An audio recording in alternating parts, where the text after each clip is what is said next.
Hello students, how are you? Hope all of you are fine at your home. I am Mrs. Manpreet Kaur, your history teacher from your California Public School. Yes dear kids, today's date is 21 November 2020 and today we are starting the new chapter of class 7th whose name is the chapter 9. We have to discuss in this chapter case study of the Akbar. So we have to discuss about the Akbar's life. So, in this chapter, which main things we have to discuss? Firstly, the region of Akbar, Akbar's military expansions, administration and policies, religious policies, and Akbar's own faith. So, these things we have to discuss in this chapter. So, now come to the chapter. Akbar is considered one of the greatest Mughal emperors. He consolidated the empire and laid the foundation of a secular state. कहते उसने अपने umpire को बहुत अच्छा बनाया और उसे एक सेकुलर स्टेट बना दिया, मतलब सभी रिलीजन्स की इक्वल थी. Based on the principle of religious tolerance, universal brotherhood and political unity थी उसके एम्परर में. Under Akbar the Mughal rule in India started flourishing and eventually reached great heights of glory and excellence. कहते अकबर के rule के दौरान जो Mughal emperor था, Mughal rule था, वो काफ़ी ज़्यादा फ्लरिश हो गया, फैल गया और उसकी पूरे इंडिया में पूरी ग्लोरियस होगी, पूरी चर्चा होगी और वो एक अच्छा मुगल साम्राज्य बन गया. But at very outset, the things looked bleak and hopeless for Akbar. However, the determination he overcame the obstacles and steered the Mughal Empire rise to power and glory. उसे काफ़ी ज़्यादा मुश्किल्स भी they have to be faced. Now Akbar's rise to power. Akbar was born as Abul Faith Jalal-ud-Din Muhammad on October 15, 1542 CE at Rajput fortress of Umerkot in Sindh. Sindh में उसका birth हुआ था. He grew up to the rule of Mughal Empire for 50 years. कहते 50 years उसने rule किया. To became a greatest ruler in the medieval India. Medieval India में काफ़ी ज़्यादा greatest ruler रहा. Since Humayun was mostly in exile, Akbar was brought up in Kabul at the household of his parental uncles Kamran Mirza and Askari Mirza. कहते जब वो exile, जैसे हम कहते बनवास के लिए चला गया था हुमायूं, ठीक है, तब वो अकबर काबुल आ गया था अपनी मामा जी के घर पर और उन्होंने उनकी देखरेख की. In 5055 हुमायूं री establish the Mughal rule in India.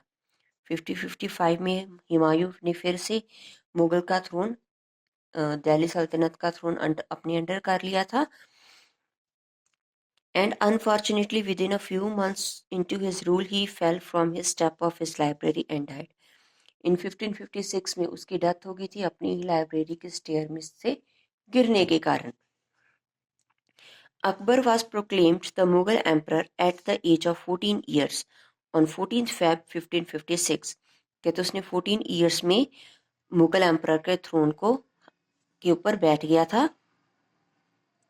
Bairam Khan, who was the Humayun's faithful and experienced general, became Akbar's regent and looked after the affairs of the government on Akbar's behalf. कहते जो बैरी राम खान था, वो हुमायूं का काफ़ी अच्छा फेथफुल एक्सपीरियंस जनरल था उनके मुगल साम्राज्य का और वो उनका रेजेंट बन गया. मतलब उनका हम कह सकते हैं अकबर का हेल्पर, कैसे गवर्नमेंट को चलाना है वो सारी काम बैरी राम करता था. At this time, Mughal throne was under constant threat of the enemies from all sides. कहते सभी साइड से अकबर को फेस करना पड़ रहा था अपने एनिमीज को. Hence, it was the period of insecurity and instability for the Mughal Empire. कहते मुगल एम्पायर के लिए काफ़ी टाइम इनसिक्योरिटी था. ऐसे लग रहा था कि वो इस चीज़ को संभाल नहीं पाएंगे. Adil Shah, the nephew of Sher Khan, was determined to capture the throne of Delhi and re-establish Afghan ruler. कहते जो नेफ्यू था आदिल शाह, शेर शाह सूरी का, वो दिल्ली के थ्रोन को हासिल करना चाहता था और अफगान रूल फिर से एस्टैब्लिश करना चाहता था। Rajput has become powerful and were waiting for an opportunity to expel Mughals from India. जो राजपूत थे वो भी काफ़ी ज़्यादा पावरफुल थे और वो एक अपॉर्चुनिटी चाहते थे कि कब हम मुगल रूल को इंडिया से बाहर निकाल दें। Kabul was occupied by Akbar's half brother Mirza Hakim who ruled as an independent. कहते काबुल को उसके अकबर के हाफ ब्रदर्स उसके स्टेप ब्रदर ने कैप्चर कर लिया था और वो इंडिपेंडेंट किंग वहाँ का बन गया। Next is the second battle of Panipat. When Akbar ascended the throne, his empire consisted of Kabul, Kandahar, Delhi and parts of Punjab। कहते काबुल, कंधार, दिल्ली और कुछ पार्ट थे पंजाब के, वहां पर सभी राज्य में मुगल साम्राज्य फैल चुका था। The Afghan king Sultan Muhammad Adil Shah had his eye on the Mughal throne and planned to wage a war against Mughal। उसकी आंखें दिल्ली थ्रोन पर थी और वो जो प्लान कर रहा था कि कैसे मैं उसके ऊपर अटैक करूं। सम्राट हेमचंद्र विक्रमादित्य और Hemu was the chief minister and the general of the Adil Shah। कहते आदिल शाह का जर्नल था। In 1556 Hemu led the Afghan army and captured the city of Delhi। Hemu declared himself the emperor। तो उसकी तरफ आर्मी लेकर गया और उसने दिल्ली को कैप्चर कर लिया और अपने आप को एम्परर उसने डिक्लेयर कर दिया। Humayun was a military genius and Afghan army led by him was much larger than the Mughal forces। कहते हुमायूं के पास मिलिट्री पावर काफ़ी ज़्यादा थी और अफगान आर्मी भी उसके साथ थी और जो मुगल फोर्सेस के कंपैरेटिवली बहुत ज़्यादा थी। However, Bahram Khan decided to face the Afghan army to regain the control of Delhi। कहते बैराम खान ने डिसाइड किया कि हम मुगल आर्मी का सामना करेंगे और फिर से दिल्ली को अपने अंडर करेंगे। On 5th November 1556 CE, Mughal Emperor confronted the Afghan forces at Panipat.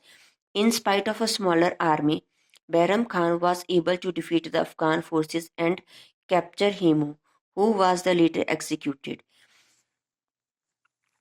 कहते उनकी आर्मी काफ़ी ज़्यादा कम थी एज़ कम्पेयर टू अफगान और वो एबल हो गए उनको, बट फिर भी एबल हो गए उनको हराने के लिए और हेमू को उन्होंने ख़त्म कर दिया, उसके ऊपर जीत हासिल कर ली।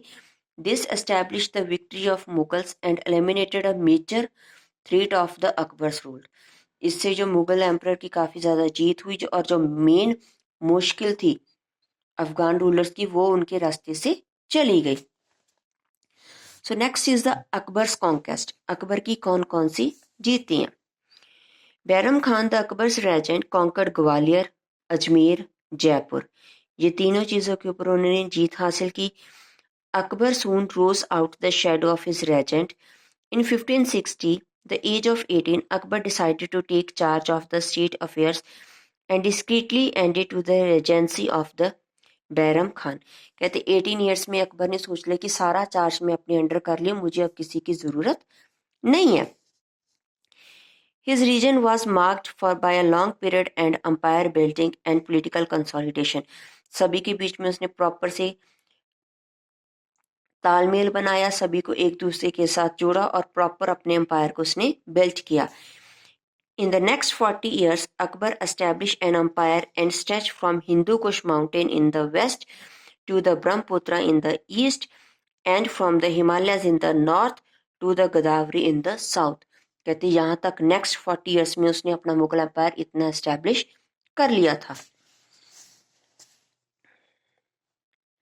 Throughout his region, Akbar expanded the Mughal empire using a combination of diplomacy, marriage alliances and military conquest के कारण उसने अपने सारे मुगल एम्पायर को एक्सपेंड किया था। Next is conquest in the central India. Central India में उसकी कौन सी कॉन्क्वेस्ट थी।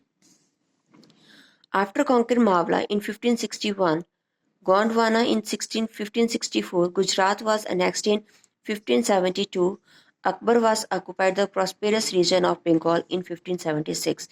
कहते ये सारी इन 1561 में उसने मालवा को अपने अंडर किया गोंडवाना को 1564 में किया, गुजरात को 1572 में किया और बंगाल को अपने अंडर 1576 सीई में उसने अपने अंडर कर लिया। Next is the north west conquest, उसकी कौन सी थी? In the series of companion 1585 से लेकर 1595 सी में अकबर ने कॉन्कर काफ़ी इंपॉर्टेंट रीजन्स किए नॉर्थ वेस्ट साइड के। कौन से? इन अगस्त 1581 में अकबर साइज्ड काबुल, काबुल की तरफ गया एंड अनेक्स्ड कश्मीर, उसने फिर कश्मीर को अपने अंडर किया 1586 में। सिंध को उसने अपने अंडर कर लिया 1590 में। General Mir Qasim led to the Mughal army to conquer the part of Balochistan, Balochistan का पार्ट उसके अंडर आ गया। कुबेक्ता एंड मकरमा इन 1595 में। Garrison headed by a Mughal general was able to cure Kandahar in the same year। 1595 में उसने कंधार का रीजन भी अपने अंडर कर लिया। By the end of 1595, Akbar managed to secure the northwest frontier by seizing the additional important territories। कहते कुछ important territories भी उसने अपने अंडर कर ली 1595 के एंड तक। So hope all of you have watched the video carefully and do the assignment related to this video. So take care. Bye bye.